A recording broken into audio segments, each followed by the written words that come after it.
Hi guys, welcome back. This is Zero Tolerance once again. Sorry about the mess. I literally just shot the World War II video, and we're shooting a modern main battle tank video. Uh, First up, we have the M1 Abrams SEP Tusk version, Tusk 2 variant. Uh, Most of these tanks are seen in a solid brown desert camouflage. I chose to do mine with a NATO camouflage with a with the desert upgrades. Basically, I wanted my Abrams to look like it just received the kit. It just received, or it just was deployed to Afghanistan, Iraq, or whatever theater that it's in. Let's see. The tank itself was a great kit. It's a Tamiya 1/35th scale SCP Tusk 2. It came with these two figures. It came with all of the little kits involved to do all the armor. The secondary coaxial machine gun up here, 7.62 here. Um, Honestly, this kit just kind of fell together. It was a real easy build. It just was really, really long with all of the tiles. Actually, these tiles are in strips, but some of them had a little bit of a fitting issue, and some of them I filed down a little bit too much. That's my fault entirely, not Tamiya's. Uh, but yeah, I searched literally for like a week before I found an M1 Abrams that I liked and wanted to do. This was found on Google Images. This tank, I could not find it to put in the video, but I did see this kit on, or not this kit, this tank on Google Images, and I wanted to make it mine look as similar as possible to this tank. I can't really say any more than that. It was a great kit to put together, very fun to put together. I think it took me about 3 days to put this entire kit together because at the time I was also working and everything else was going on, and I had a lot of free time between work and home. But so this is the M1 Abrams. It's an M1A2 SEP. Great kit. Of course, I did the little Mylar trick with all the little sensors and things like that. Now, next up, we're gonna save this one. We're gonna save this one. Next up, we have the Hobby Boss 1/35th scale Leopard 2A6 EX. This tank is semi-fictional, okay? I wanted this tank to have the Panther paint job from World War II. And the reason is because I already have a NATO camo job on my M1 Abrams, so I wanted to do something special with this tank.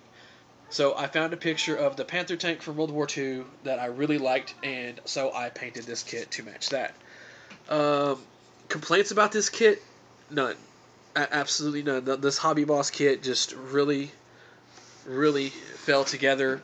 Uh, can't really complain about it. It was beautiful. It was fun.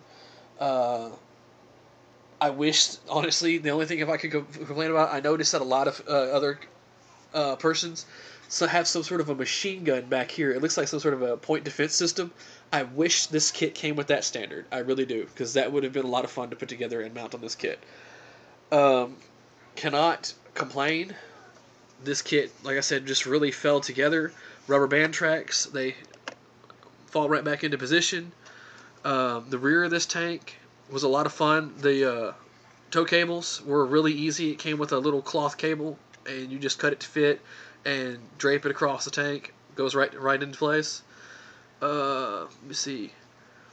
Any parts of this tank that I actually found my favorite? I guess, the turret is probably my favorite part of this tank. Just seriously because, and I hope I can do this in one shot. Look at me, I failed again to do this. Okay, so, epic fail. Anyway, the turret went together, and there was a separate kit that this tank came with. It had like some sort of an internal smoke launcher right here. I chose not to do those. I loved the way the Leopard 2A6 looks with the smoke launchers external. I actually have an RC one something scale Leopard 2A6. Now, the last kit we're going to review is a 1/35th scale Tamiya Leclerc. I have not painted this tank yet because, as I've said, I've already got a tank in camos in a NATO camo scheme, and I want this tank to look different. I've looked through French World War II tanks. I could not find a camo scheme I liked.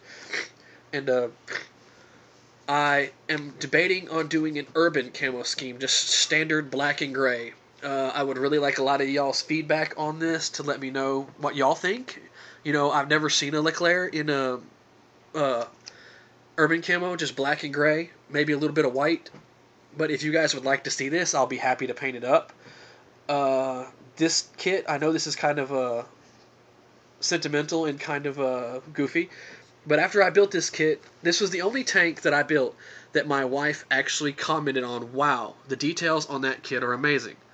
So I decided that after I was done with the kit, that this tank is a gift to her. And I know that sounds really goofy, but she likes when I paint, build, do anything for her. She's got a number of shelves that I've actually scratch built out of plywood for her. She's got all sorts of little things that I've painted and made.